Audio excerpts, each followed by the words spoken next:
So I have to say, thanks everybody for coming on a Friday. And like I said, I'm excited about the great turnout. Um, I personally knew, the day's off to a good start. The best part of my day personally is getting up and eating a bowl of cold cereal. This morning I had a hearty bowl of rice Chex. And I hope that you all had a bowl of cereal this morning too. Those of you who know me know this is a passion of mine.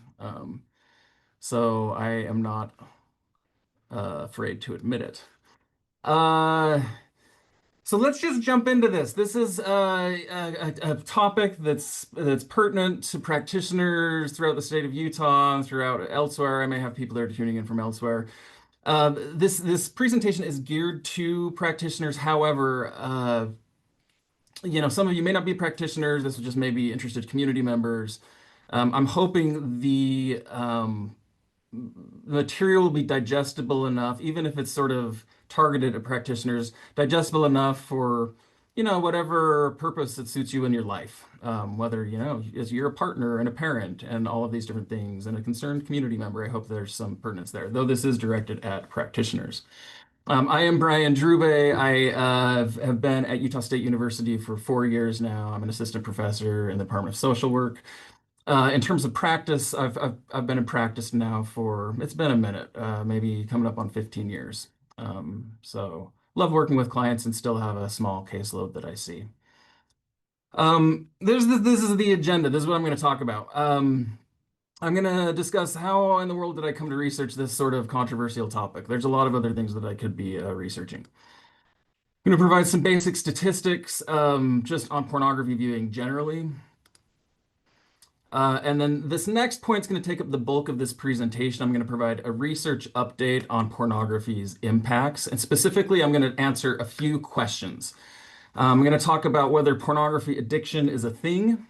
I'm going to talk about pornography's impact on relationships and partner relationships, on sexual attitudes and behaviors, whether it impacts sexual dysfunction, and talk about whether pornography has a hand in sexual violence.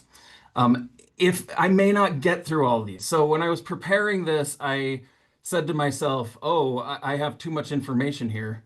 And then I just kept going.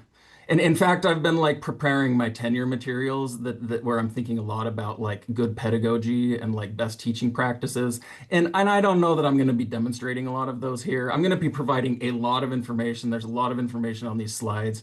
Not all of the information may apply to you in your specific practice context. However, I'm hoping that along the way that you see some information that's helpful for you in your specific context.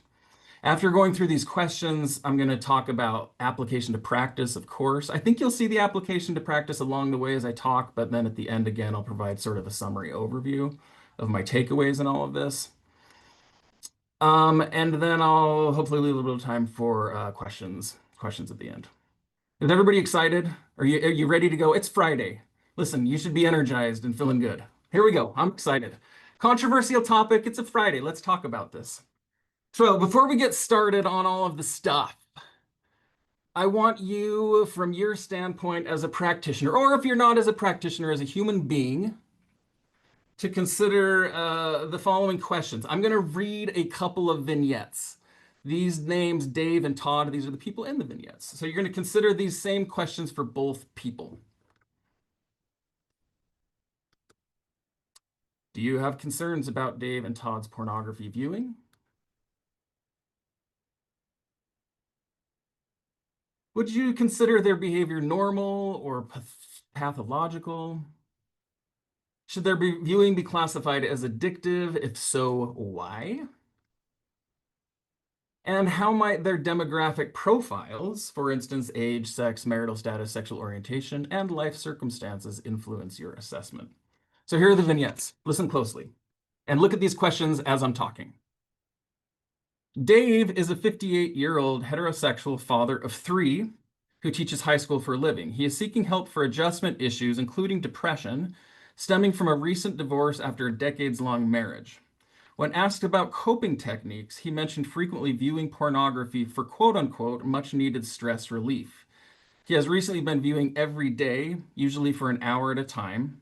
He reports, quote unquote, almost always masturbating when viewing. He indicates having secretly viewed while married, knowing that his spouse would disapprove, albeit less frequently then. His viewing was not a factor in his divorce, in part because his spouse never knew. Dave denies ever having looked at pornography while at work, but indicates he frequently has sexual thoughts throughout the day. He says he typically views men having sex with women or women having sex with women, but has more recently, been viewing quote unquote kinkier stuff. He says his pornography viewing is restricted to the internet and denies ever having sexted with other women, though he recently began subscribing to quote unquote cam girls following his divorce and has spent a good deal of money on this. He indicates having first viewed as an adolescent. He denies ever having tried to cut back. From your standpoint as a practitioner or a human being, would you consider Dave? Do you have concerns about this viewing? Do you think this falls in the range of normal? Is he struggling with an addiction? And how might his demographic profile and circumstances, recent divorcee, heterosexual, 58-year-old man, how might that influence your assessment? Next vignette. Todd is a 31-year-old gay man who was raised in a conservative religion with strong prohibitions against homosexuality. In part because of this, he married a woman and entered into a mixed orientation relationship. Finding little sexual satisfaction, he views pornography depicting men having sex with men 2 or 3 times per month. This behavior runs afoul of both his religious beliefs and household definitions of relational fidelity. His spouse is devastated and conceptualizes each instance of pornography viewing as an extramarital affair, meaning they, the couple, believe he has had over a dozen extramarital liaisons in a single year. He urges his urges to view pornography subjectively feel intense and out of control, and he has made numerous efforts to abstain from viewing, including seeking help from his pastor with no success. The viewing has led to a significant marital strain and has even impacted his occupational performance. He feels so distressed by the viewing and overwhelmed with related sexual urges that he finds it difficult to focus at work. He reports not even liking viewing, feeling disgusted with himself but unable to stop. The viewing has persisted for several years, beginning nearly at the outset of their marriage. Do you have concerns about Todd's pornography viewing? Is this within the realm of normal? Should this be classified as an addiction? And how might Todd's demographic profile, being a gay man, early 30s, in a mixed orientation marriage, influence your assessment? The stuff gets complicated. Also consider, what are your personal beliefs about pornography? We could just open this up for the next hour and I could have y'all share. That would be fun, wouldn't it?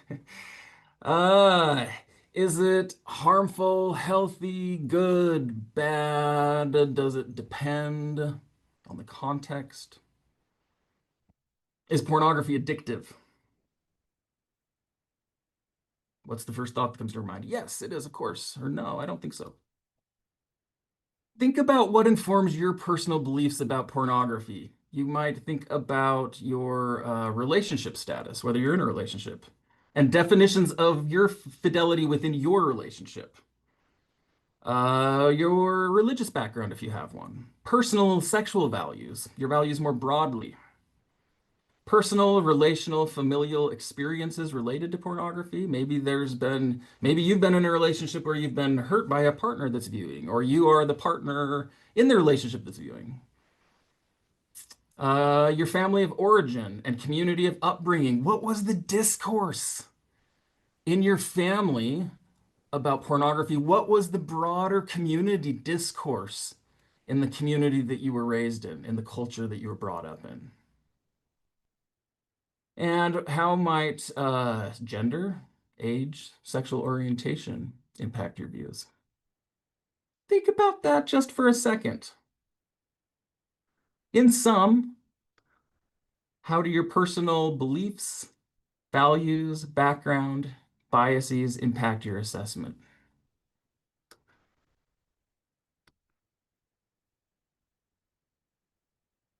Okay, so many moons ago, not that long ago, but after I completed my master's degree in social work, I worked for the Utah Department of Corrections. I did some private practice work as well, but I worked for the Utah Department of Corrections. I worked at the point of the mountain in the prison system.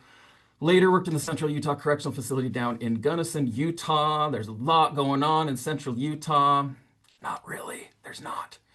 Um, I have a life philosophy though, and that my life philosophy is that you can never accrue too many student loans. So I said to myself, I'm comfortable here. Why don't I go back and get some more debt? So I decided to go pursue my doctoral degree at the University of Utah. Um, I was going to research criminal justice. I'd been working in the prison system, and there were a number of things that happened right around this time that sort of took me on this side path.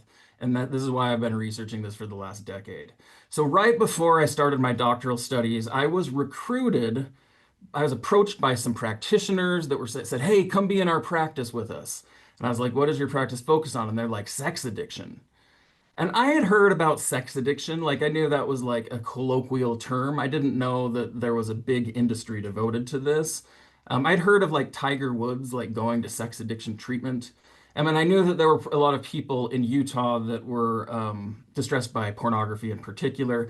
They gave me some of their like materials. I looked at their mission statement, etc. And that raised a lot of concerns for me. A lot of the language was very heavy-handed. I felt like was shame promoting and was really wrapped up in like addiction language, almost like we were talking about heroin or something. And so that started this questioning in me is like, where is this coming from? Are these treatment models helpful or not, et cetera, et cetera. Around this time, right after I started my doctoral work, the Utah legislature passed a resolution declaring pornography a public health crisis. Within that resolution, they made a lot of claims, including that pornography perpetuates a sexually toxic environment, it shapes deviant sexual arousal, it affects brain development and functioning in detrimental ways, it promotes relationship dissolution, and it leads to violence and extreme degradation. These are stark claims. And when I was up at the University of Utah looking over the cloud of pollution and the inversion during the winter, I thought this is an interesting thing to be declaring as a public health crisis at this time. Why are we focused on this and not other things? Not saying they were wrong, I didn't know, but the language around this was so stark. Um, my then mentor at the University of Utah was also doing some sort of community talks in this area around sex addiction and pornography addiction. I was seeing What was that? hello. Someone needs, oh, there we go. Someone's muted. Um, I was also doing some outpatient work at this time, and I started seeing client after client that was coming in sort of distressed by pornography. I was seeing a lot of advocacy materials going around. People were like walking around. Remember when everyone was walking around in Utah wearing "Porn Kills Love" t-shirts? So that was all happening like at this time. And I was sitting there thinking, how does this discourse affect actual people and families and clients? And I would say this debate surrounding porn has only intensified since then. There was a recent book written by a sociologist, very easy to read. I highly recommend it, called The Pornography Wars. And it was written by Kelsey Burke, who is a sociologist, I think in Nebraska. I want to say Nebraska, maybe. Um, I liked that term, the pornography wars, because I felt like that's what was happening culturally. This was very much caught up in sort of the culture wars movement.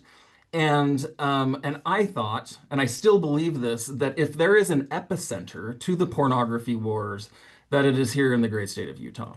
Utah hosts the largest, one of the largest, if not the largest, anti-pornography convention in the world, sponsored by the Utah Coalition Against Pornography. If you just watch like news media coverage here, there's regular pieces on pornography.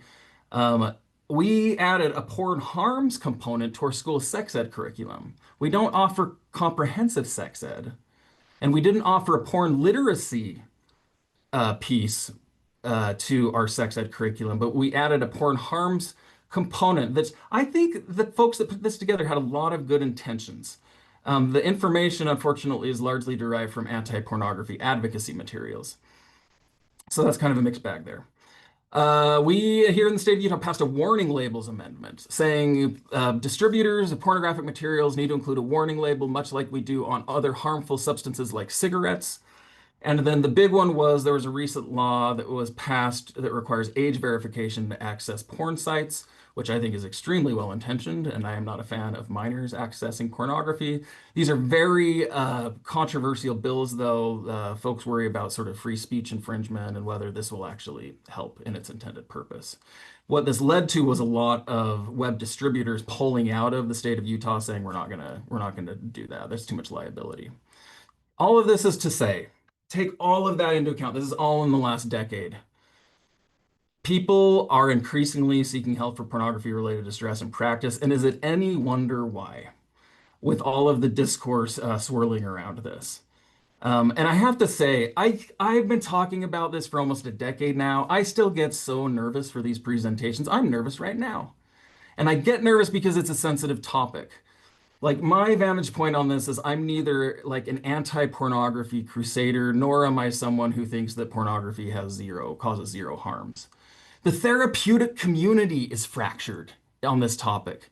So you have CSATs, certified sex addiction therapists, and you also have certified sex therapists. These are two different certifications with very different lenses applied to this problem.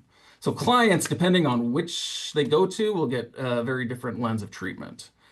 Um, I will not be speaking here to every situation that you've seen in clinical practice or everything that you've experienced in your personal life related to these issues. I honor those. Keep in mind, I am going to be talking about data and aggregate data. So while those personal anecdotes are important, I can't speak to every single one of them. My concerns and motivations researching this area is dedicated to clients and dedicated to people in my community. I don't want families to be harmed by this stuff. So I think how we talk about it is important because it has real life impacts.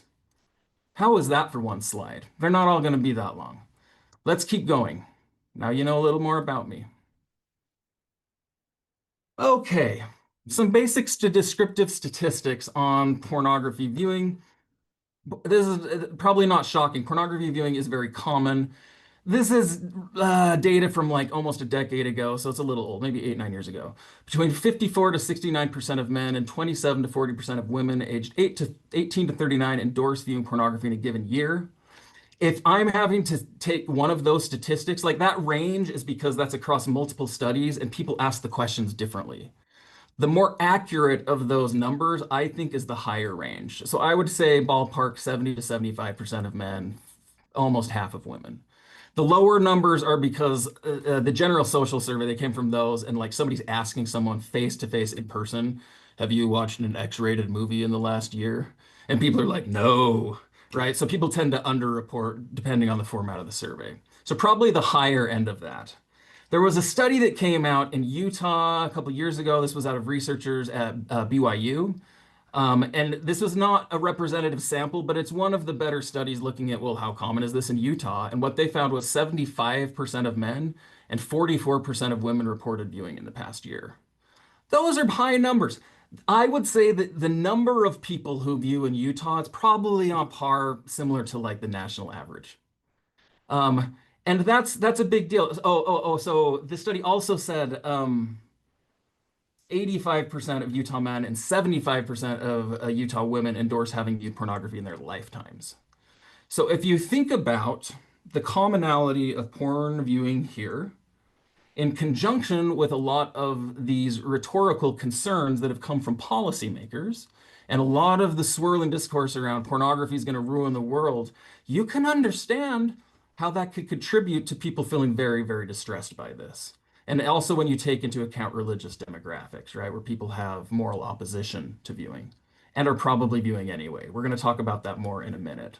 So how many people actually struggle with problematic viewing? Well, that's really difficult to say because problematic viewing is really difficult to define.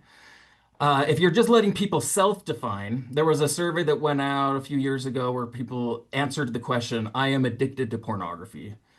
And in response to that question, 11% of men and 3% of women endorsed somewhat agree or higher. 3% of men and 1% of women endorsed strongly agree. So regardless of how we define this, there's people that are clearly distressed by it, but distressed by their viewing. We're moving on to the next layer of this presentation. So this is where we get into a research update on impacts, and I'm going to answer several questions. The first question being,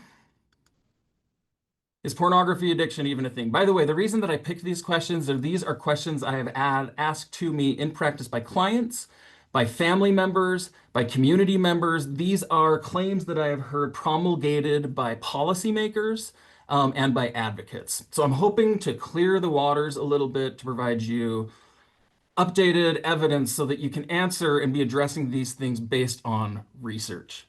I did a presentation similar to this 2 years ago. If you have a long-term memory, I'm sorry, a lot of this content is repetitive. I almost changed the whole thing, but then I got asked to write a book chapter for a forthcoming handbook that focuses on clinical sexology and compulsive sexuality. I combed through like over 100 empirical sources for that. And I was like, I'm going to update this because I don't want to waste all that work that I put in. And that way you don't have to comb through 100 different, empirical articles. So I hope it's helpful.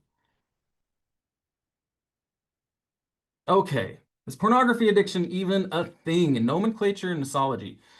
How do we talk about things? How do we define them diagnostically?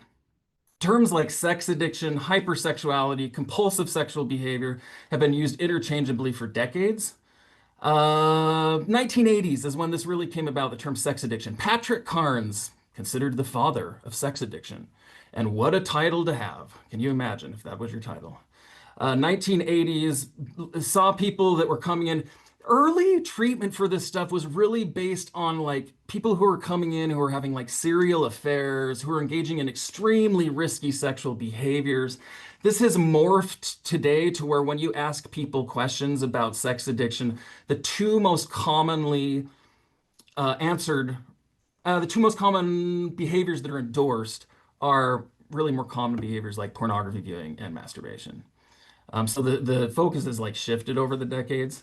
Um, but these terms have sort of been used haphazardly by, through the decades and used haphazardly in the community, yes, by like community members, but also by practitioners who just loosely use these terms. So they typically describe the experiences of individuals who struggle with sexual thoughts, desires, urges, or behaviors that cause them distress. They connote non-paraphilic behaviors typically. This is an important differentiation. If you open up your DSM, there's a section on paraphilias. These are typically behaviors that are like extremely taboo in society. They often carry heavy legal consequences with them. Things like voyeurism, pedophilia, et cetera, et cetera. These are paraphilias. So when we're talking about sex addiction or compulsive sexual behavior, we're not talking about paraphilias. That's a whole separate category that takes an entirely different assessment and treatment approach. These terms, though, sex addiction, et cetera, have been embroiled in controversy since the beginning. Um, Very contentious area. Despite their popular and uncritical use, there is no such diagnosis as sex addiction or pornography addiction. That doesn't exist in a diagnostic manual anywhere. People throw those terms out all the time. If you're doing that as a practitioner, I might ask you to reconsider. We aren't TikTok influencers. You all have graduate degrees that are practicing. Like we need to stick with what we have in terms of best practice, right? So there's no such diagnosis of these things. Um, Excessive non-paraphilic sexual behaviors have typically been relegated to residual diagnostic categories in the DSM. So the DSM-3, for example, included a disorder called psychosexual disorder not otherwise specified, which gave examples of quote unquote repeated sexual conquests or Don Juanism. That was actually the term in the DSM, alongside other examples such as confusion about preferred sexual orientation and impaired pleasure during orgasm. So it was this big catch-all category.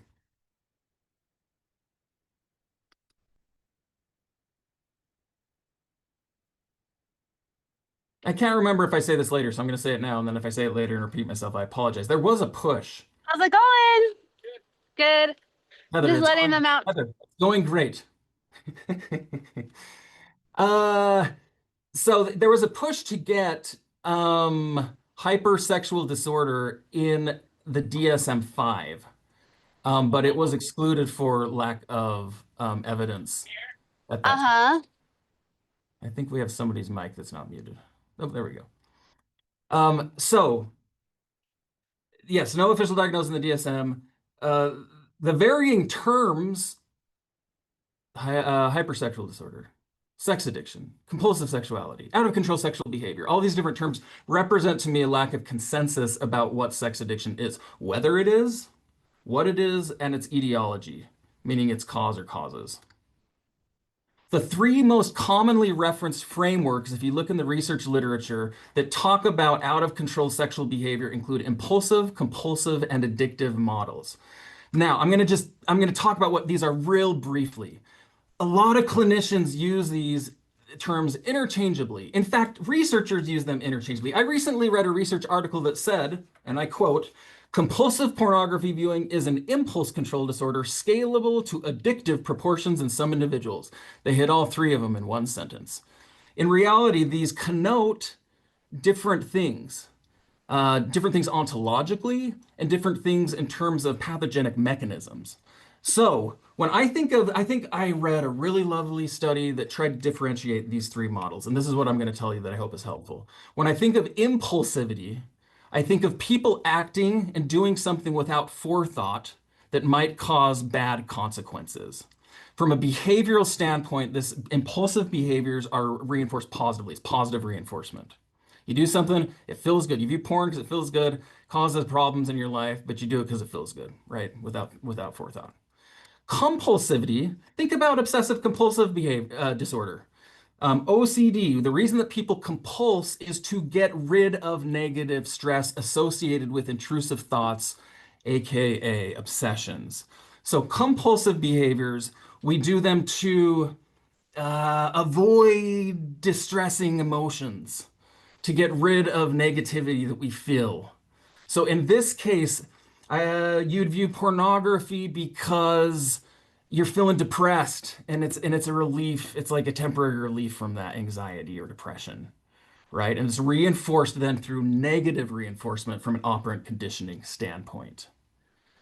Addiction's a whole other thing. You know, I went into this field and I have to say that my bias going into this field was I think pornography is probably addictive. I've changed a little bit on that in the sense that I'm like, hey, it turns out addiction is a really complex construct and different fields have different definitions for it. I'm going to give you a definition from a behavioral standpoint that I hope is helpful, and that is that some addiction models typically include impulsive components and compulsive components along with withdrawal and tolerance. So if you think about a lot of times people might start using drugs, for instance, and they're doing so impulsively. Maybe it's peer pressure with little forethought for consequence, but eventually people are no longer getting the same reward from it. They're not liking it as much, but they continue to use it because it helps them cope with life, or they're coping actually with like withdrawal symptoms. So it shifts from impulsivity to compulsivity. And then you know what withdrawal and tolerance are. Withdrawal is like, you know, I don't feel good. I experience side effects from when I'm coming off heroin, right? Or I get the DTs when I'm coming off alcohol. Tolerance is like needing to escalate use to get the same effect.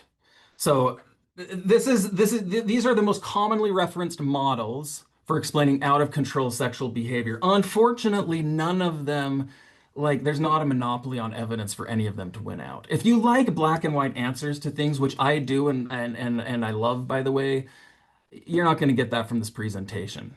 The literature in this area is very nuanced, and there's not a lot of good answers. There's not the no answers, it's just nuanced answers.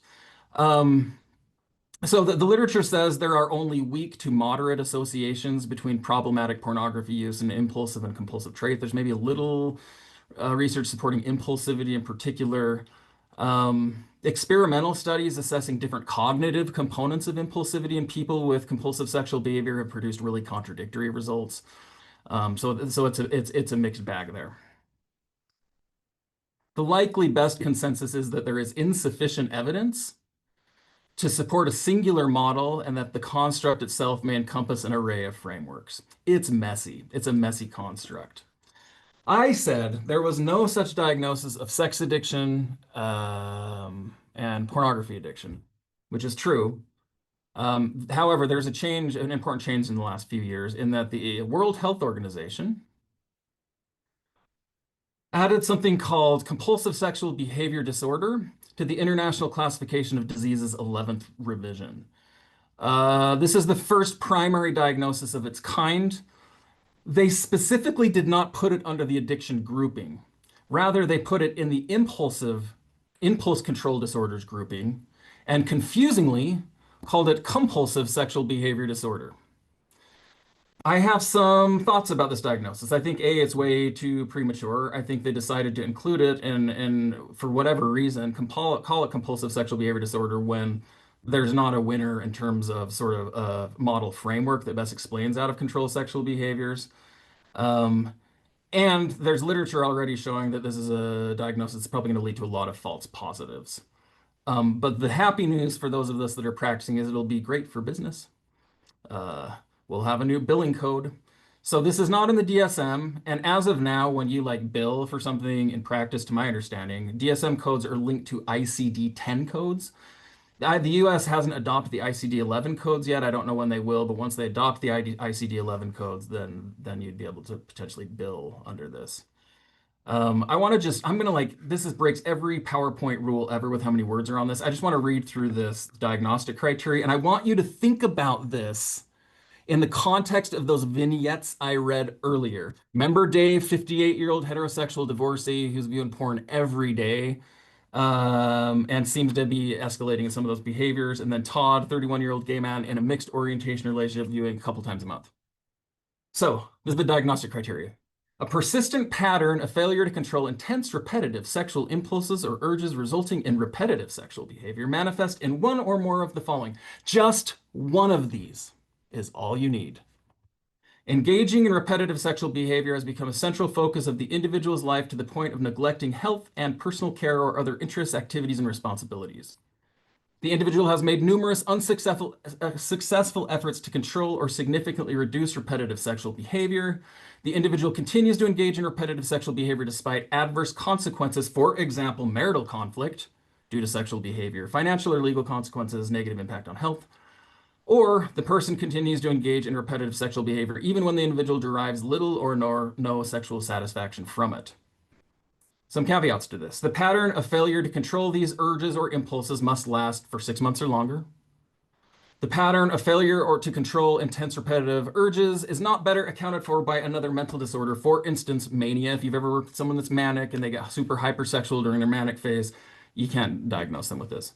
Or some other medical condition, or if they're on some medication that's like amping up their sex drive.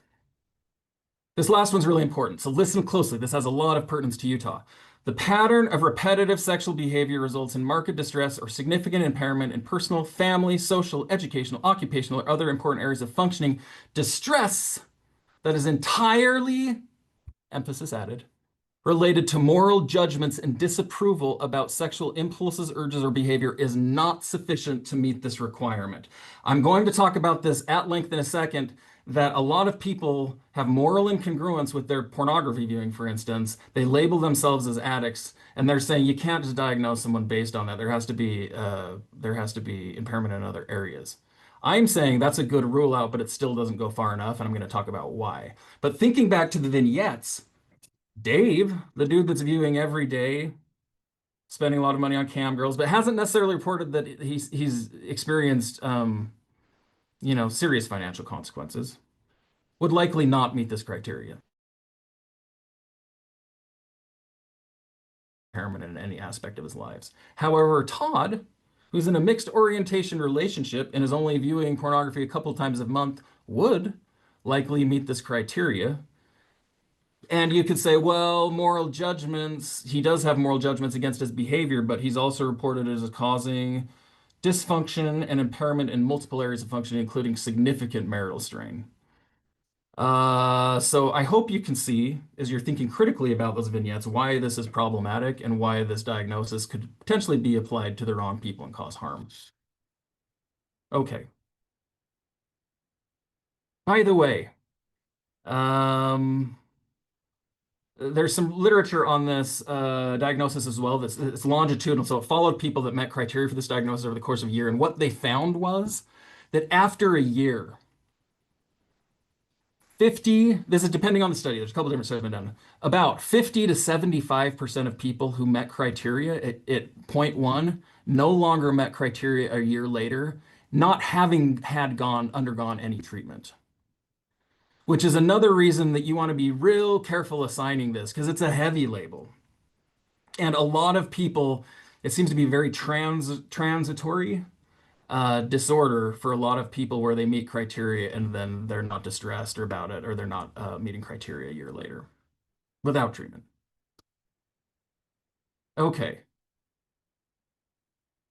Sociocultural context and moral judgments. I want to talk about that moral judgments rule out piece that comes from the knowledge that moral values, of course, impact our sexual behavior.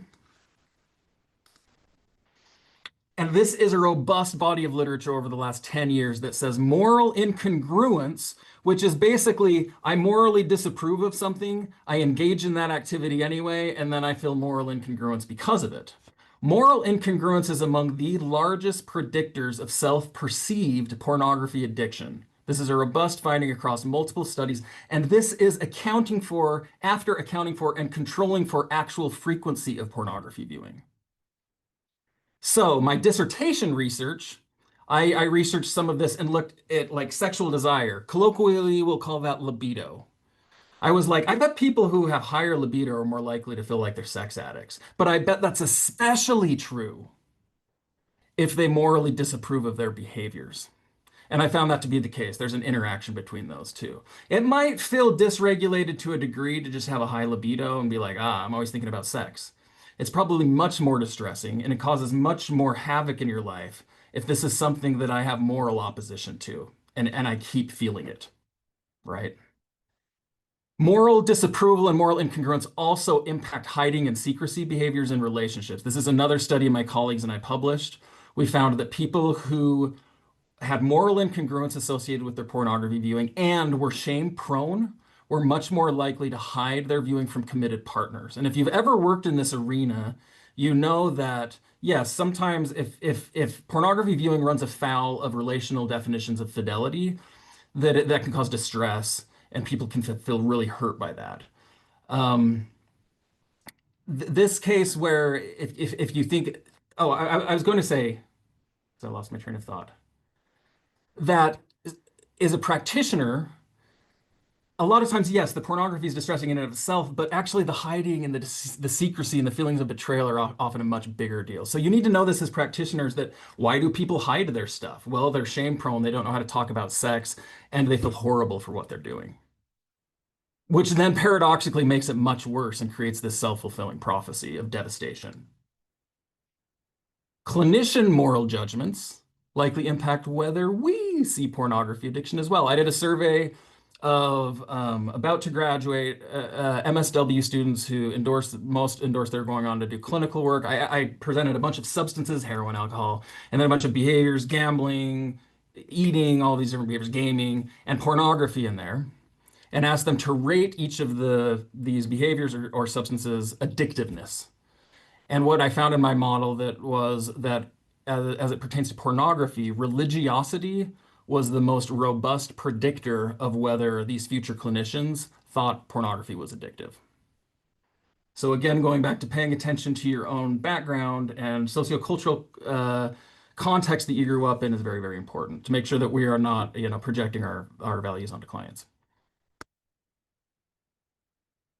I want to talk just for a second more about this rule out that talked about moral judgments. If you go to the World Health Organization website to the CSBD diagnosis, compulsive sexual behavior disorder diagnosis, it gives a bunch of other rule outs.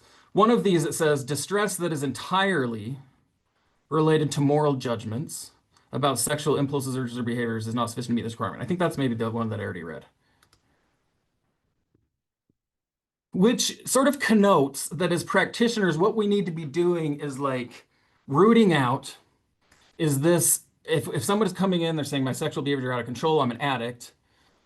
We need to be like ruling out and differentiating between objective behavioral dysregulation, is it actually dysregulated, versus pornography problems that are due to moral incongruence. There's actually a really great researcher that puts forward this framework of kind of like these are two different pathways.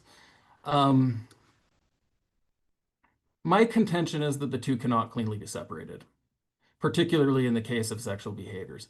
If you remember back to when I was reading through the criteria, there's no behavioral criteria to define compulsive sexual behavior disorder. Rightly so, because how could you do that? Sexual behavior frequency, sexual behavior type varies significantly across cultures, times, what's acceptable, what's not is really contextual.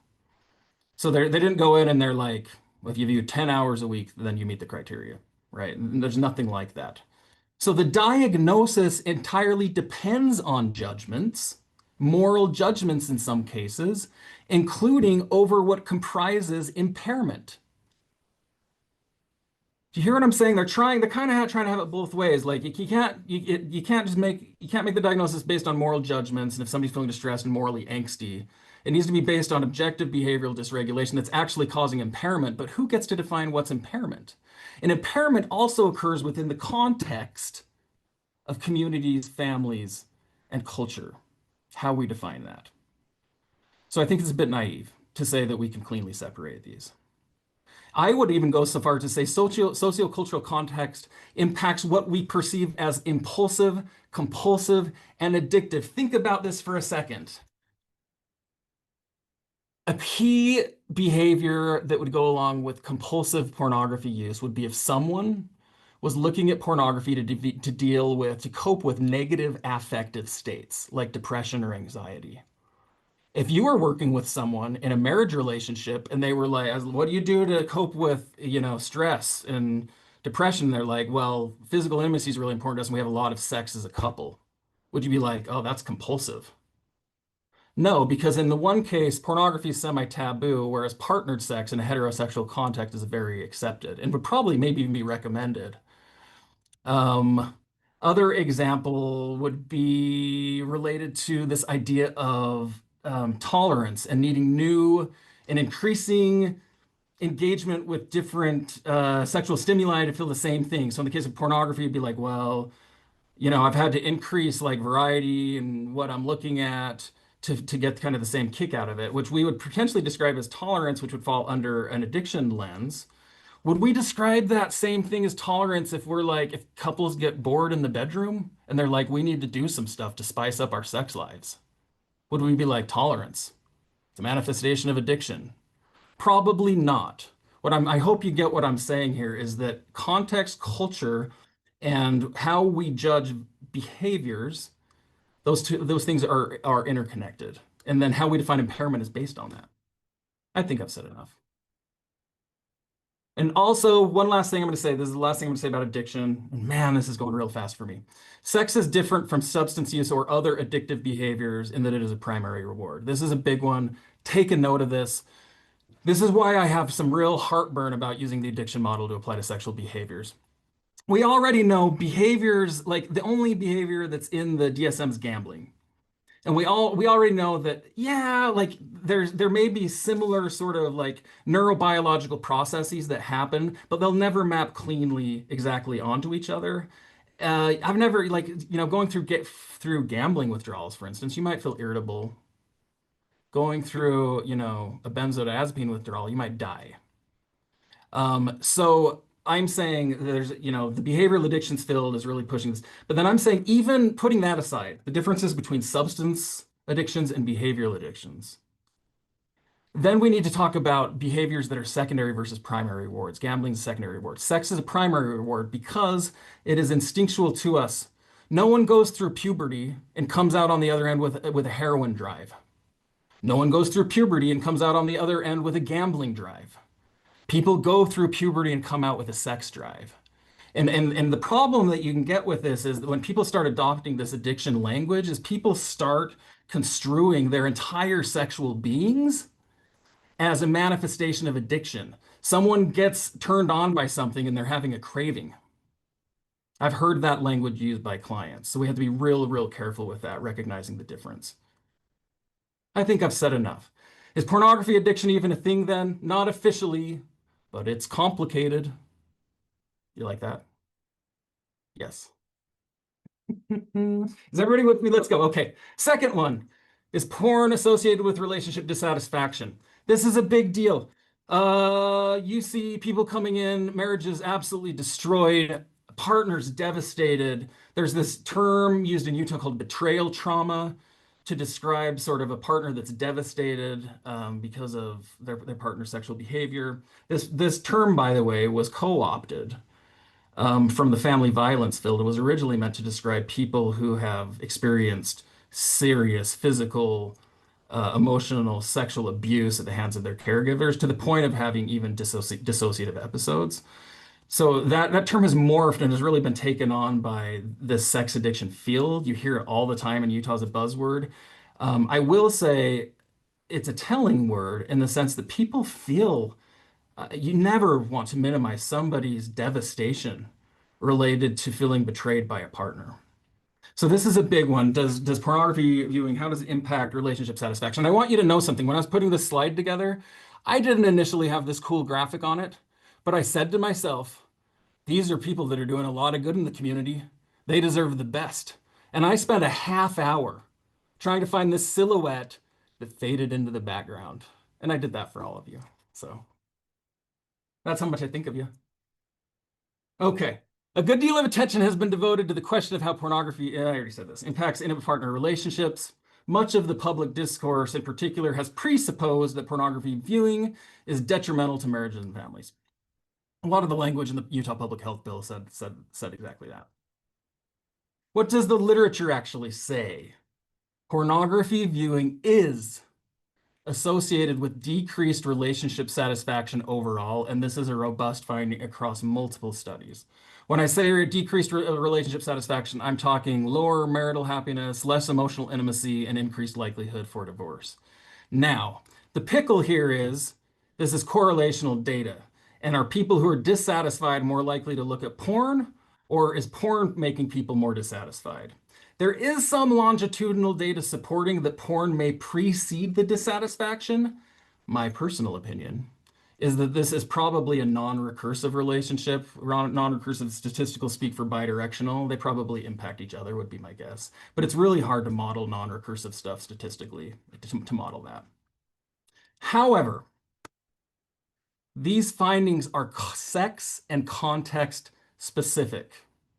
I think this stuff's really interesting, so I hope you find it interesting as well. In heterosexual dyads, most of this literature, by the way, has focused on heterosexual relationships and partnerships to the exclusion of sexual minority folks. And a lot of the literature, there's been some women included in these studies, but a lot of the literature has focused on men in particular, which is problematic. Hey, but the World Health Organization was like, we don't care. We're gonna include it anyway. In heterosexual dyads, solo male viewing, if the man's viewing alone, is associated with decreased relationship satisfaction, congruent with the finding that I just gave. Female viewing, on the other hand, is either unrelated to or associated with increased relationship satisfaction. Now, there's been people who have speculated, well, why is that the case? And one of the hypotheses is that maybe on the aggregate, I'm not stereotyping here, I'm saying on average, maybe men view pornography more instrumentally, for instance, as a masturbation aid, whereas women are viewing it more as a relational tool to enhance their relationship.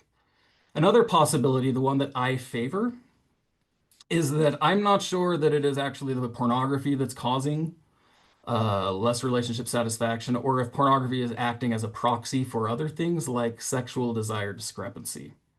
So in this case, when a man is viewing in the context of a heterosexual relationship, that may be more indicative of a higher sexual desire discrepancy between partners. Whereas when a woman is viewing in a relationship, that might mean that their sex drives are more on par. And sexual desire discrepancy is also associated with relationship dissatisfaction. So there's all sorts of variables at play here, and we can't say for sure that one thing causes the other. Shared viewing by partners is associated with higher relationship satisfaction relative to solo viewing. In one recent longitudinal study, this is like published a year or two ago, the researchers found people who reported watching more pornography with their partner reported more relationship intimacy, and increases in watching together over time were associated with increases in sexual intimacy. The big difference between the guy going off and viewing by himself versus couples viewing together. High frequency solo viewing by both partners. Both partners are viewing on their own, show similar outcomes in terms of relationship satisfaction to when neither person in the relationship is viewing. which again, I think this adds support to my prior hypothesis that some of this may be accounted for by sexual desire discrepancy. Lastly, and very importantly, for the Utah context, household values, including partner religiosity, moderate this relationship. So once you account for a partner's religiosity, if a partner has high religiosity, they probably have strong moral opposition to pornography. Of course, it's going to cause more devastation in a relationship and decrease relationship satisfaction.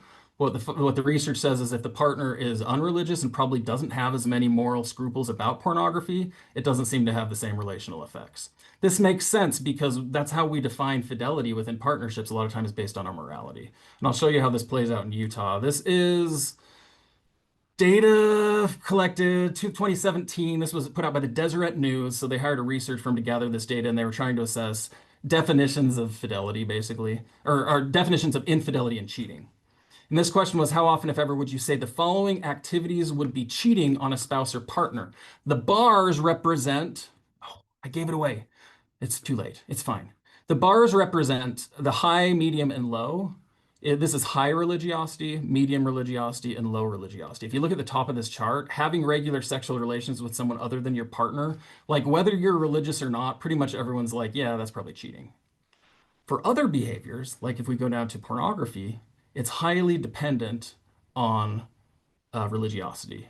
So the lowest religious people, only 6% of people say that viewing pornography alone without your partner constitutes cheating. Whereas among highly religious respondents, that's 34%. Much, much bigger difference. If we break this down by religious affiliation, and by the way, I apologize for the use of the term Mormon here. This was like pre-switch to Latter-day Saint. This was the Deseret News that published this. Um, they broke this down by religious affiliation, and they said uh, watching pornography without your partner always constitutes cheating. Look at the discrepancy here. So evangelical Protestants that make up the biggest religious bloc, Christian religious bloc in the U.S., 31%. Latter-day Saints, almost double evangelical Protestants.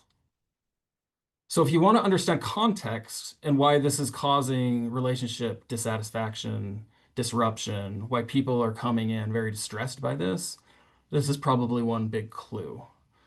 How we define fidelity, and by the way, there is no right or wrong to this in terms of how people define fidelity. If people have strong moral obligations or objections to pornography viewing and say that pornography viewing constitutes cheating within their relationship, they have the right to do that.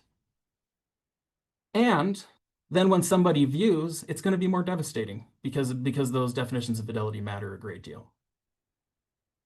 This is another example, by the way, of why that moral disapproval rule out for compulsive sexual behavior disorder is likely inadequate, because impairment in functioning, in for instance relational functioning, is caught up in and tethered to sociocultural context as well. Is porn associated with relationship dissatisfaction? Overall, yes, but it is highly context dependent. Oh, I've got to move through these last ones more quickly. Okay, I feel it. Do you believe in me? I don't know. Everybody's cameras are off, so I have no idea what anyone's actually thinking. People could be smiling. People could be like giving me like the one finger salute for all I know. I don't know. Or you could be having a nice bowl of fruity pebbles, which, if I'm being honest, I wish I was doing right now instead of this. Be much less anxiety inducing. Next question. Does pornography negatively impact sexual attitudes and behaviors? Another common concern is that porn viewing might negatively impact sexual attitudes and behaviors. This was said again in Utah Public Health Resolution, talked about like it increasing risky sexual behaviors and shaping deviant arousal. Viewing is associated with permissive sexual attitudes and sexual behaviors, especially in young adults in some studies. So when we talk about sexual risk behaviors, we're talking about things like casual sex, condomless sex, earlier sexual activity. There is some longitudinal data supporting this as well, saying pornography viewing precedes um, the adoption of some of these attitudes and behaviors, but everything's nuanced. Much of the literature in this area is hampered by methodological limitations. One recent systematic review, which a systematic review is like an aggregate of like a whole bunch of different studies. Their conclusion was that the evidence is pretty conflicting. And the other thing to add to this is that some population level studies contradict this. When I say population level studies, like if we look at trends, for instance, in like condom use in the US over time, over the last 2 decades, it's gone up, not down. Um, and as have other, yeah, so let's see. Data collected in the US indicates decreases in percentage of teen males who report ever having had sex compared with the early 2000s and increases in contraceptive use at first sex. These findings parallel declining rates in teen pregnancies. So there's this question of external validity, which is basically how generalizable are our findings outside of these studies to the real world. This is a messy, complicated picture. There is some good literature suggesting that people who view porn, particularly as adolescents and young adults, that could impact their attitudes and behaviors about sex. But whether that actually, how much that actually translates, it's hard to say.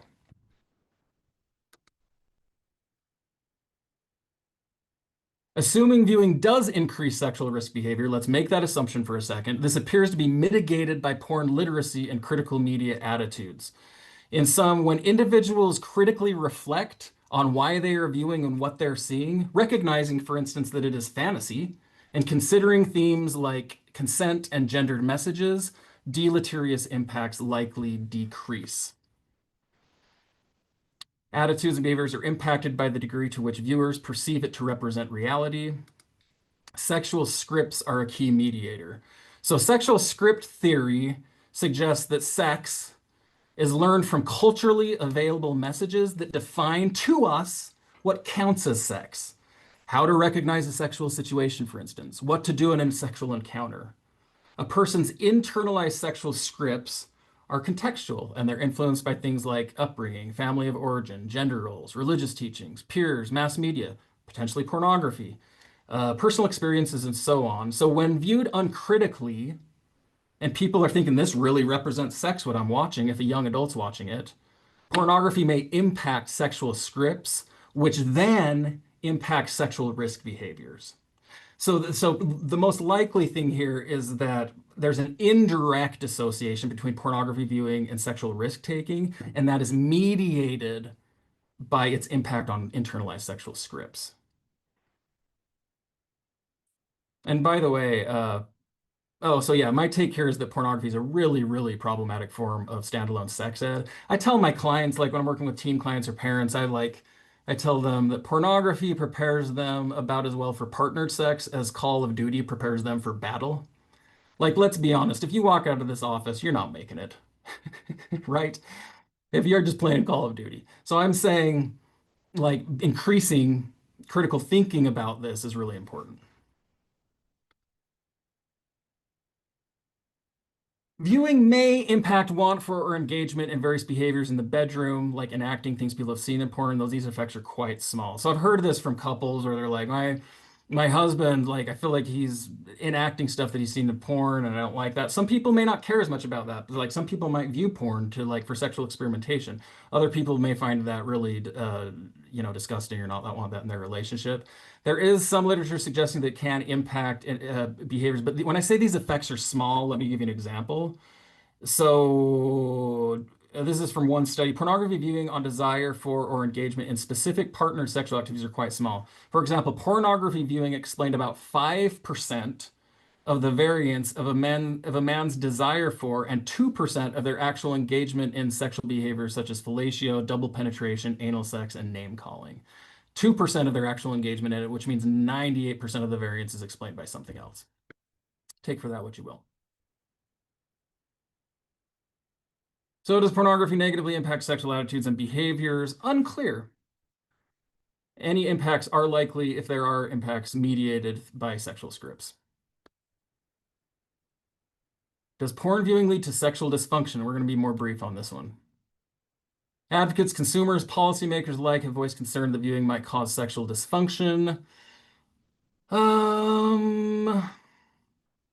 Particularly, these concerns have centered around men because a lot of this literature is surrounded by men. When we're talking about sexual dysfunction, we're talking about things like erectile dysfunction, inability to orgasm, problems with arousal, premature ejaculation. A lot of this has been amplified online in online forums. So if you go to like Reddit, there's a forum called NoFap.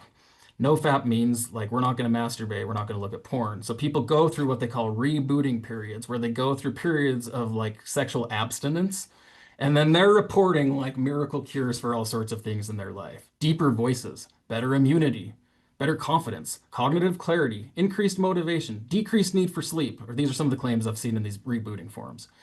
Not scientifically based, but a lot of people in these forums say, I'm suffering from sexual dysfunction because of my porn use. And then when they go through these rebooting process, they're like, I'm cured. It's all better.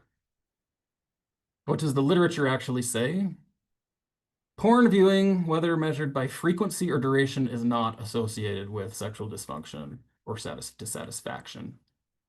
Distress, however, about one's porn viewing and self-perceived addiction are associated with erectile dysfunction and premature ejaculation in men.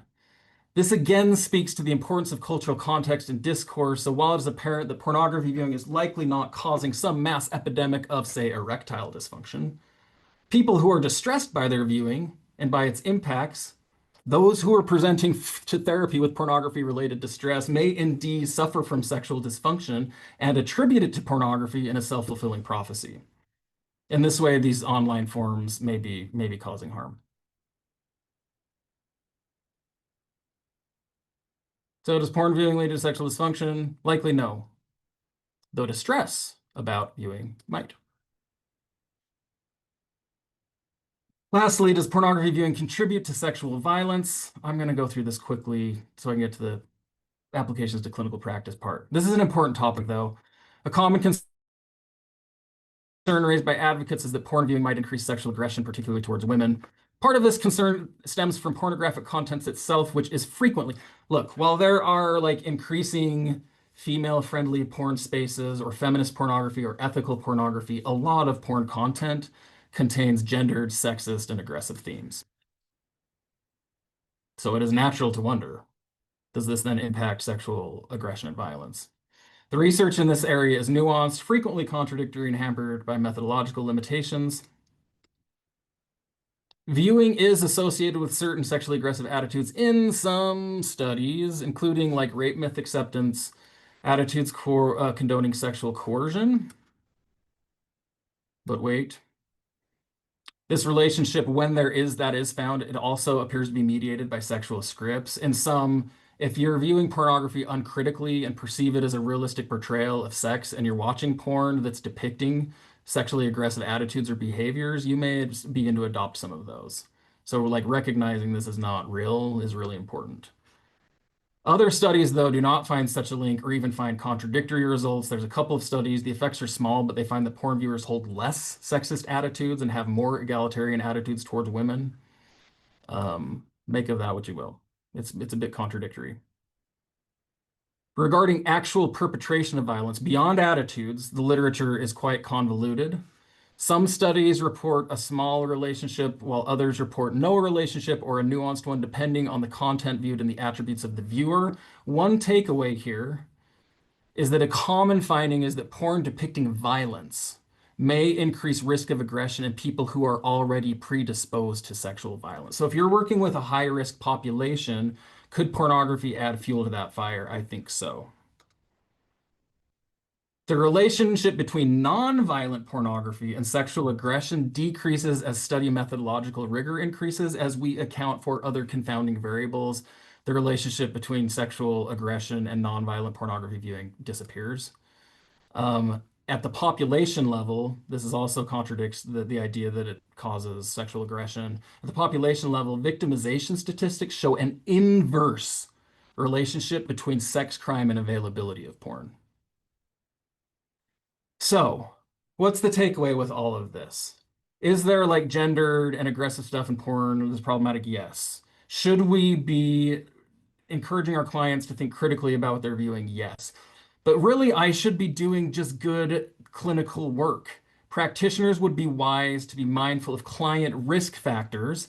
If my client has a risk for sexual aggression, if they're using substances, if there's problems at home, if they've been victimized themselves, if they have suffered, if they have sex-related cognitions that and they engage in victim blaming, if they're impulsive, these are all risk factors for aggression. Like you should be thinking about client risk profile rather than getting caught up in this like dialogue of the pornography wars. I hope that makes sense. Does porn viewing contribute to sexual violence? For most people, likely no, though risk factors should be considered. I told you, black and white answers, you wanted them, and I will not give them. Applications to practice. Last segment. Stay tuned, we're almost there. So there's a dearth, I should say this before I even start. There's a dearth of intervention literature on evidence-based practice for people who are distressed by their sexual behaviors, sex addiction, compulsive sexual behavior disorder. They're like, I don't know, the field's just been doing stuff for like 40 years, and there's not a good evidence for it. I don't blame people for trying to help people, so don't take that as like a blaming accusation. But like we haven't been doing good research in this area. There may be some preliminary support for CBT and acceptance and commitment therapy in particular. But even I'm not even a fan of some of those studies because they focus just on like decreasing frequency of viewing, which I think there's a better holistic treatment approach to take. So I'm going to talk broadly here. Um, Persons presenting with pornography-related distress are immersed in environmental context and cultural discourse and influence not only their moral evaluations of pornography, but also, I hope I have shown its impacts and effects, even in relationships. Um, Not all persons that have pornography-related distress, I'm not saying that everyone is going to have moral qualms with their viewing, but pornography-related distress, at the very least, is not easily untethered from its broader sociocultural context. So for this reason, practitioners should universally take a person and environment perspective to assessment and treatment of these issues, really understanding the client's world and where they're coming from. Clients who have moral qualms with porn are especially likely to feel distressed about and pathologize their viewing. And this is especially true for people who have higher libidos, is what my dissertation research says. And practitioners are not exempt from having their moral values impact them. You all need to be cautious to not impute, I should say we, not you. We all, me, need to be cautious not to impute personal values, biases onto clients, both in assessment and treatment. Respect each client's right to self-determination. Pay attention to what your own opinions are. If you're like a very sex positive person and you don't get why your client is so upset about pornography, you need to take a step back and honor their right to self-determination and their values. On the other hand, if you come from a very sexually conservative background and you're like, pornography is going to ruin the world and you think it's like a grievous sin to view it, be careful in how you're to ensure you're not projecting that on the clients.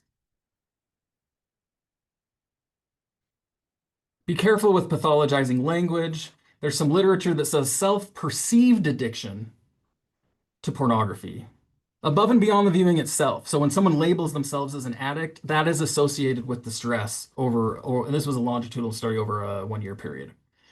Maybe it's longer than that. And recall that the CSBD itself, compulsive sexual behavior disorder, longitudinal data suggests over a year, a lot of people just won't meet criteria after a year. So if you're giving people heavy labels like addict, like that sticks with someone for something that may be a problem that's going to resolve on its own. Utilizing shame and fear-based rhetoric will likely backfire. Um, and from my research that I've done, we know that shame, proneness, and shame about pornography viewing itself is associated with hiding it from others, including committed partners, which then has bad impacts on relationships. So instead, provide clients with fact-based information, encourage them to think critically about what they're viewing and what they get out of it. Maybe they like it. Why do they like it? Why do they not like it? What are their concerns about it? What they're viewing kind of portray, and then what messages does it send to them? You might explore client sexual scripts. What does sex mean to them? What does fidelity mean to them? Where do those definitions come from? That's a great piece of assessment.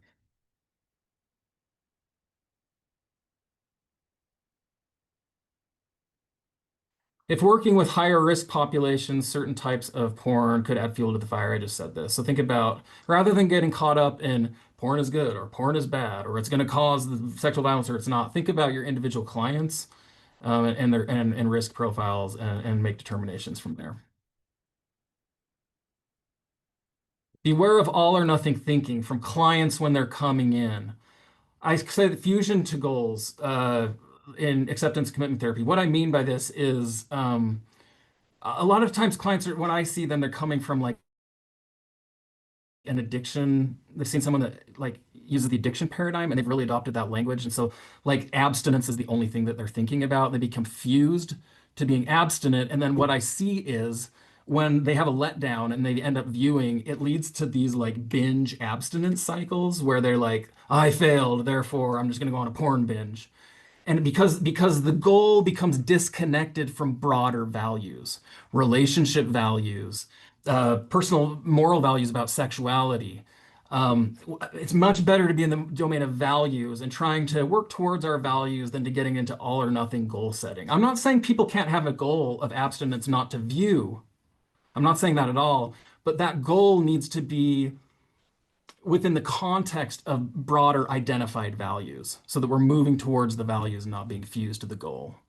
Bear in mind that I said this earlier, unlike substances or other behaviors classified as addictive, sex is a primary reward. You need to be listening. If people are interpreting every sexual impulse they have as a craving, that's problematic. I once worked with a client that first time kid is a young adult, first time kissing a girl, a heterosexual client, he became aroused and he came in devastated and he's like, I think it was because of my pornography addiction.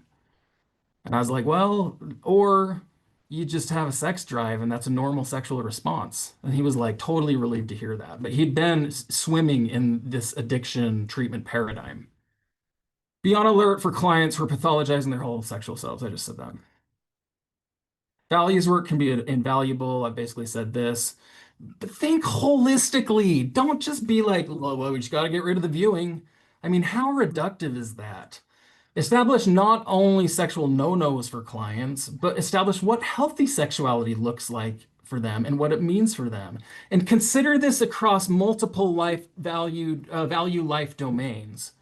So I've done work with clients where they came in and they're like, pornography is bad.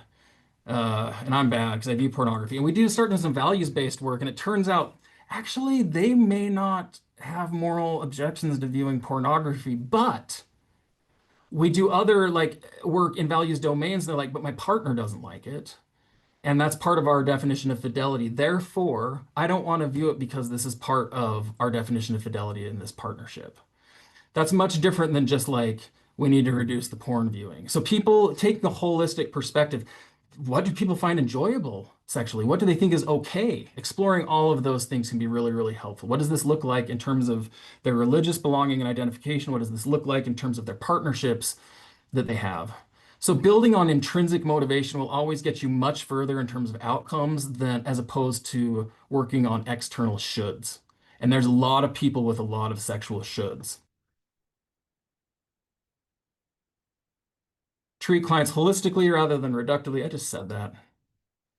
Household values and definitions of fidelity matter and should be directly explored. A lot of times, people that come into therapy, we all know this, they struggle with communication. And getting people to begin talking about sex in particular, when you're coming, maybe you're coming from a household like the one I grew up in, we didn't talk about sex at all. My dad, well, I should say, yeah, he wouldn't care. I was like, when I got home from like the maturation clinic, and he was just like, do you have any questions about that? I was like, hell no. So having like being able to get couples and families to begin openly dialoguing about sexual values, it can be really important and defining fidelity in that way. If you just focus reductively on frequency, particularly within the context of couples work, you're going to miss out on so much cooler stuff that's more important, that's as or more important. So things like communication patterns, sexual desire discrepancy, and what we do with that. It's not bad to be a low drive partner. It's not bad to be a high drive partner. It just is. So what do we do with that? Implicit rules pertaining to sex, exploring those, issues of trust, body image issues often come up, self-esteem issues. All of these things are fodder for work in this area in the context of couples work. There's a fine line to walk in honoring each client's experience while accurately representing research best practices. Like I'll have people say, well, if a client comes in saying they're an addict, do you correct them? And to me, it depends. I'm not just going to be like, there's no such thing as sex addiction in the DSM-5. I do not say that. But if I feel like they have sort of taken on this they're fused to this addiction identity, and that it's potentially causing harm, or that it's causing them to misinterpret like really normal, sex drive or sexual arousal responses, then I might provide some psychoeducation within the context of after having built a trusting therapeutic relationship with them. So this is maybe my last slide. Sexual, and then I'll take questions. Oh, and I went over. Sexual minority clients need special consideration. Hey, the mental health and the psychiatric fields have not been good to sexual minority persons. We pathologized homosexuality in early iterations of the DSM.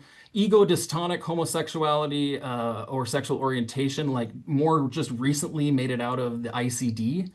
And though that was a diagnosis that legitimized conversion and reparative therapies, which we know are harmful. So whenever we're talking about, and the other piece of this is some people in the sex addiction field have historically seen um, um, sexual minority identities that being a manifestation of sex addiction. So these two things have been tethered in really not good ways. So you need to be really careful with assessment of sexual minority clients. Gay and bisexual men in particular score higher on measures of compulsive sexuality and problematic pornography viewing. And people like researchers were always like, well, they must just be more hypersexual. And in my mind, I was like, or the measures that we're using reflect a heterosexual bias. Um, and some of my recent research has pointed to this being the case. So, internalized sexual stigma, variously referred to other things like internalized homonegativity, internalized homophobia, they are associated with increased odds of endorsement of CSBD, compulsive sexual behavior disorder symptom criteria, even controlling for sexual behaviors. This is a study I just published 2025. We found that those who scored lowest, this was sexual minority adults in the US. Those who scored lowest versus highest on a measure of internalized sexual stigma, those who scored highest had 32-fold increased odds of meeting diagnostic criteria. That's hugely problematic. That compulsive sexual behavior is likely being misconstrued in some cases for sexual minority persons that have internalized sexual stigma. Religious LGBTQ plus individuals are at especially higher risk and necessarily with being diagnosed with CSBD. This is based on another study that I published.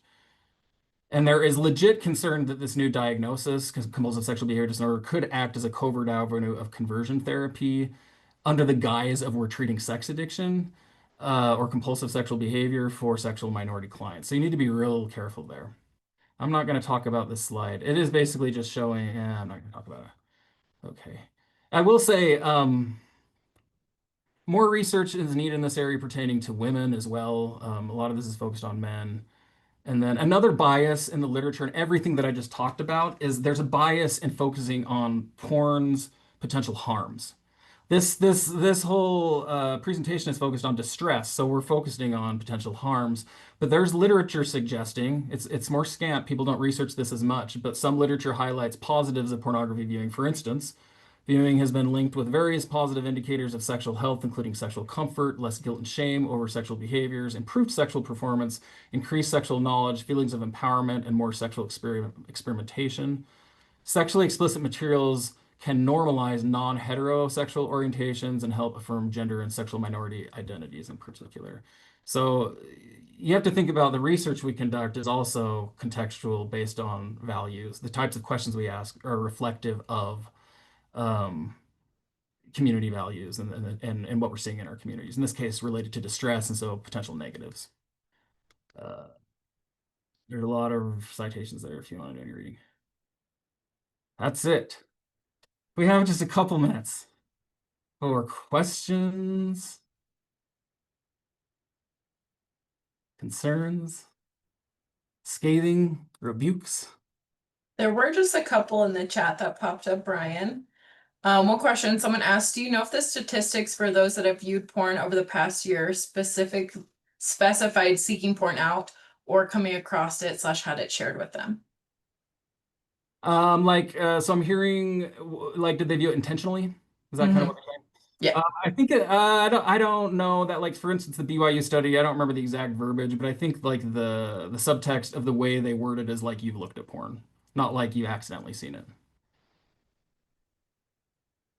And there were a couple questions as to how the surveys kind of defined pornography, and when they were asking those questions, kind of what was encompassed in that.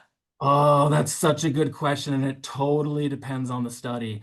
Some researchers will define it in this way, for instance, saying like any media material that's intended to produce arousal. Some will go for sexual arousal. Some will go further and say things like, if it's a visual form, if it's visual pornography, they'll like specify, it has to include nudity or whatever, or some type of sexual behavior. In my studies, I typically don't define it for my participants. I just let them endorse or not based on their own definition. So it really that really depends on the study.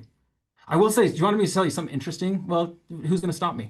Uh, Even the way people define pornography is is impacted by sociocultural context. So this was another study at BYU actually, and they found that people who were more highly religious, they were more likely to like rate and like sort of ambiguous media content like a swimsuit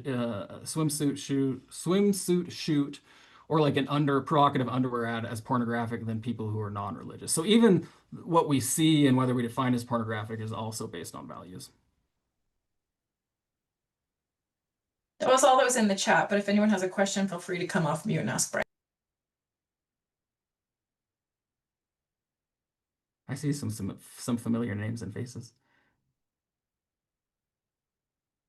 Yeah, this is Drew Jordan. I wonder, since we do see a correlation with religion, and from my previous understanding, especially with high demand religions, how can we as practitioners best support the people that we run into in our professional and personal lives who struggle with this understanding, and how can we help them navigate relationships with people who might disagree with them on the status of porn as a tool? This is such a good question. So the first part of your question, I'm hearing you ask for people who may come from like more high demand religions, helping them sort of understand the context of their positionality and then how that impacts them. Am I hearing that right? Yeah, and how it impacts their relationships. Like the first thing that comes to my mind is a parent trying to instill their values in a child. But sometimes children grow up and choose different values than their parents. And alternatively, if they have close friends or family members, siblings, when they come together for gatherings, I find that porn is a very strong topic that a lot of those in high demand religions are unwilling to compromise or consider. Um, and it can often harm their relationships with their non-religious people that matter to them. Yeah, that's well said. So I think one thing that's helpful in a clinical context is recognizing like what our role is, right? So if people have strong moral objections to pornography and view it as maybe they view it as the worst sin in the world, um, like that, it's not my place to dictate theology. So people can have these, strong opinions about porn, and I don't feel like it's my place as a practitioner to say that's right or wrong. What I can say is after I've built a relationship, so I don't do this the first session, but after I've built a relationship, I can start to ask some probing questions to get people thinking and consciousness raising about how their own values impact their perceptions of pornography. And I can also provide psychoeducation on stuff that is in my domain as a clinician, which is providing stats. Like I've had clients who came in thinking they were the worst person in the world. They had strong religious objections to viewing pornography, felt like they'd committed grievous sins. It's not my place to say that's not a grievous sin, but I can say your behavior is very statistically normal. And that can be really helpful at de-shaming and destigmatizing because then like people go from like I'm the creepy guy up the street to oh, like lots of other people also are engaged in this behavior. That doesn't mean it's right or wrong from a moral standpoint, which is not my place as a practitioner to comment on that, but I can normalize it statistically. And then the other piece about like what do we do with family members that are also highly resistant to it, they can have their opinions about porn too. if I'm working with a couple and someone's been devastated by porn and it absolutely violates definitions of relational fidelity, examples that I gave earlier about like people viewing every single instance of viewing is a separate affair, that's based on real life experience in my work as a practitioner. It's not really my position to be able to say, well, those aren't affairs because they get to construct their own definitions of fidelity, and certainly partners have the right to feel like their partners honoring those definitions of fidelity. However, I can again point out like I can normalize behaviors, not condone, but normalize behaviors in the sense that we know this is very common. And then I can do some good work around consciousness raising of, is this everybody's definitions of fidelity? Like I'm hearing this comes across strongly, or is everybody actually on the same page here? And then what does that mean if one partner's struggling to sort of live in line with that definition of fidelity all of the time? I do think you can also do some psychoeducation with families and parents too. After building a relationship, I find that people are pretty receptive to like people that are like, it's going to, ruin my son's sexual development and, it's going to make them go out and sexually offend against people. Like I can provide some fact-based information on that. So I think there's a lot of ways that you can go about it. Relationship building first, asking sort of we call it Socratic questioning in CBT of asking like sort of probing questions to get people uh, really thinking about their own definitions of things and how it impacts them, and getting them to see themselves within the context of a system that has these definitions and see how then it plays out. It's a pretty powerful thing. Thank you. Logan. Brian, there's also a few people that have expressed desire for your slides. Is that something that you'd be willing to share?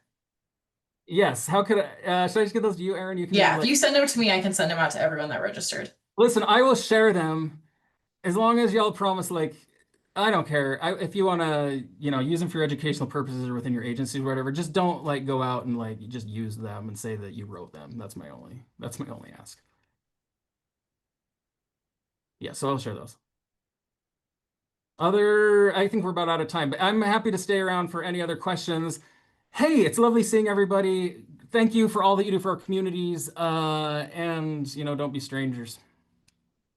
And then if anybody wants to, I'll stick around for a second in case anybody has additional questions.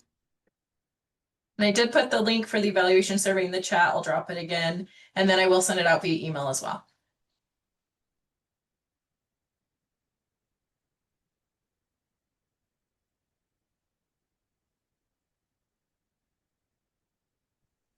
Thanks, Brian. That was really good.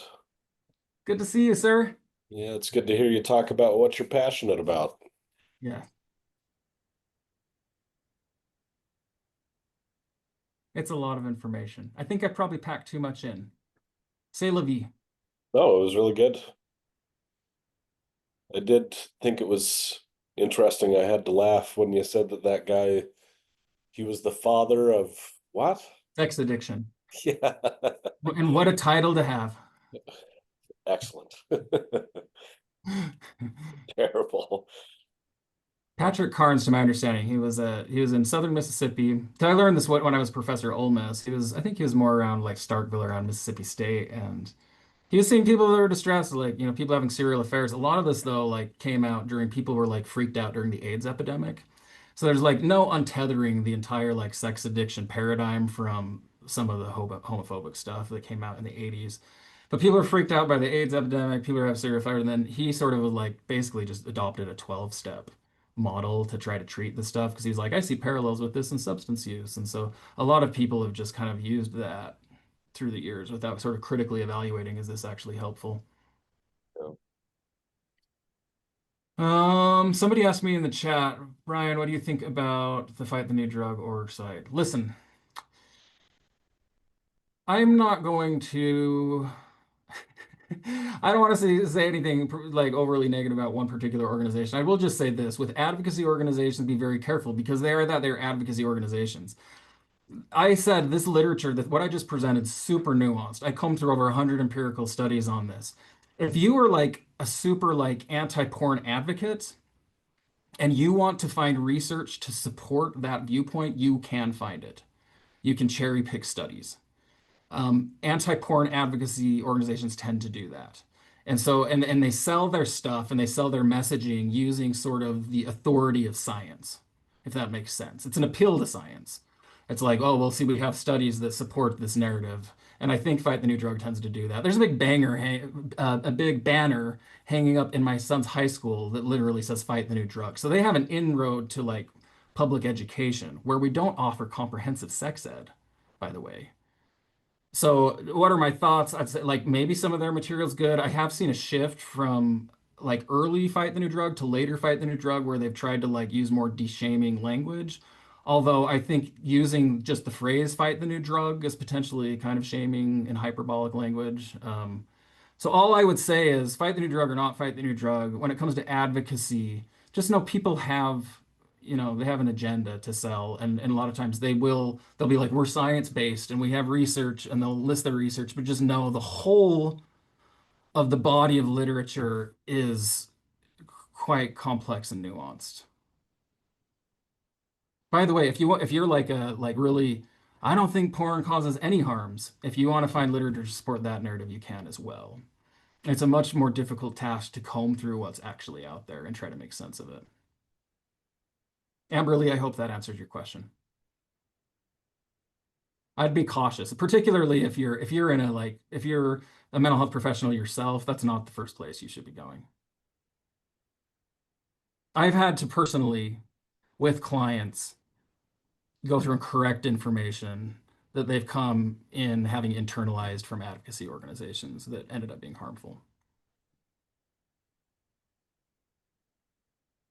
So Brian, what are some of the better ways when you have a client that comes in, let's say, for example, not even as part of a relationship, as part of a marriage or anything, they just come in and one of the things that they bring up is a lot of distress about pornography use and viewing. Like, what are some of the better ways to help them?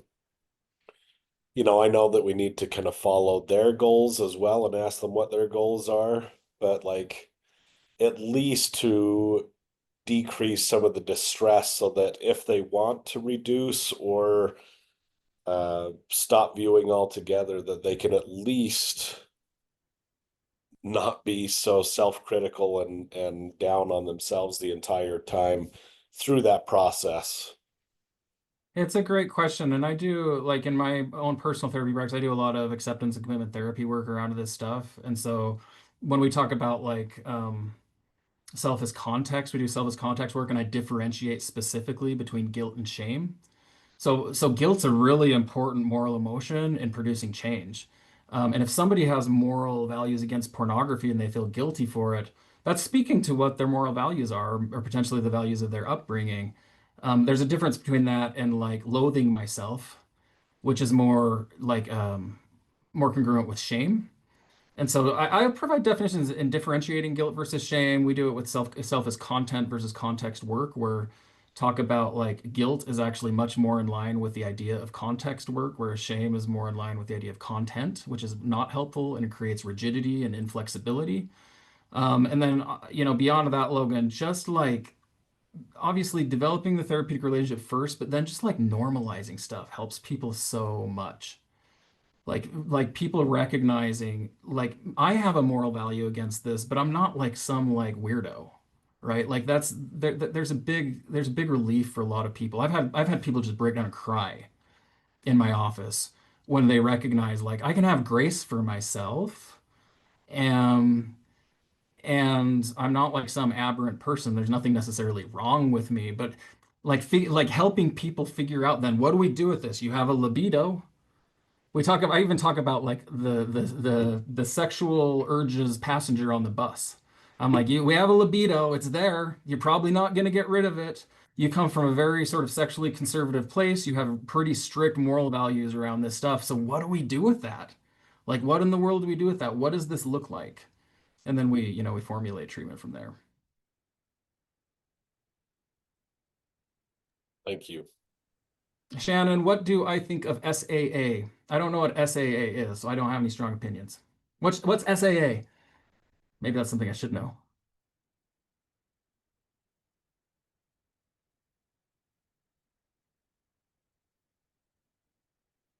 My guess would be Sex Addicts Anonymous. Oh, it's sort of like AA or NA. Assuming Shannon, that's what you meant. I think there is some preliminary stuff on, like, for instance, groups that adopt like an addiction model that says it's a mixed bag. Some of that group process can be helpful for people. So just the camaraderie that comes with being in a group, and it can also, groups can help de-shame and destigmatize because you're in a group with other people who are facing similar issues. My concern with like taking like a uh, Sexaholics Anonymous perspective would be, my guess is that's still very much 12 step. And I've said I have a lot of hesitancies about the content of an addiction framework as applied to sex, which is a primary reward.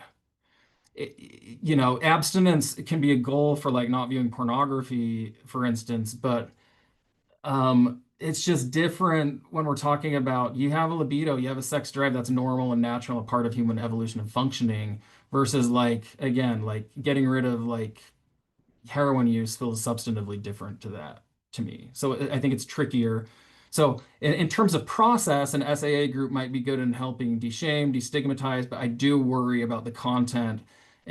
Some people might be prone to internalize that stuff and then go on and interpret um, any sort of sexual want or urge as a craving, which I think is really problematic.